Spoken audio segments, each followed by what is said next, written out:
کربلا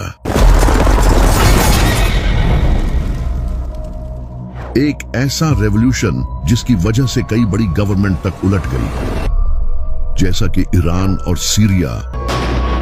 لیکن آخر کربلا ہوئی کیسے اور کس طرح امام حسین کی شہادت سے یہ ریولوشن سٹارٹ ہوا، تو چلے جانتے ہیں۔ جب یزید کو معاویہ نے امام حسن علیہ السلام کی ٹریٹی توڑ کر خلیفہ بنا دیا تو اپنی موت سے پہلے معاویہ نے اپنے بیٹے یزید کو وارن کیا اور کہا کہ حسین سے ہوشیار رہنا، اگر یہ تیرے خلاف کھڑا ہوا تو نہیں بچے گا۔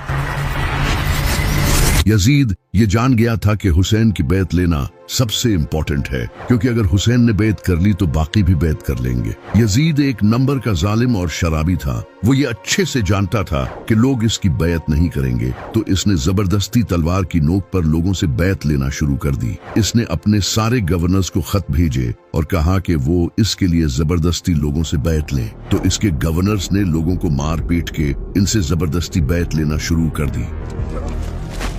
تبھی مدینہ کا گورنر ولید بن عتبہ نے امام حسین علیہ السلام کو رات کے وقت سیکریٹلی بلایا اور کہا کہ وہ یزید کی بیعت کر لیں، لیکن امام حسین علیہ السلام نے کہا کہ میں کبھی بھی یزید کی بیعت نہیں کروں گا۔ یہ کہہ کر امام حسین اسی رات اپنی فیملی کو لے کر مکہ چلے گئے، جہاں وہ کئی مہینوں تک رہے۔ جب امام حسین علیہ السلام مکہ میں تھے تو وہاں انہیں کوفے کے کئی لوگوں نے خط بھیجے اور کہا کہ ہمارا آپ کے سوائے کوئی امام نہیں، آپ ہمارے پاس آئیں، ہم آپ کا ساتھ دیں گے اور اس یزید کے خلاف لڑیں گے۔ تو امام حسین علیہ السلام نے مسلم بن عقیل کو کوفہ کی سچویشن کا جائزہ لینے کے لیے بھیجا۔ مسلم بن عقیل کوفہ پہنچے اور وہاں کے لوگوں نے ان کا اچھے سے ویلکم کیا اور 18,000 سے زیادہ لوگوں نے امام حسین کے ہاتھ پر بیعت کرنے کا وعدہ کیا۔ جب یزید کو یہ پتا چلا کہ میرے خلاف لوگ فوج کھڑی کرنے والے ہیں تو اس نے فوراً کوفہ کے گورنر نعمان بن بشیر کو ہٹا کر ان کی جگہ عبید اللہ بن زیاد کو گورنر بنا دیا تاکہ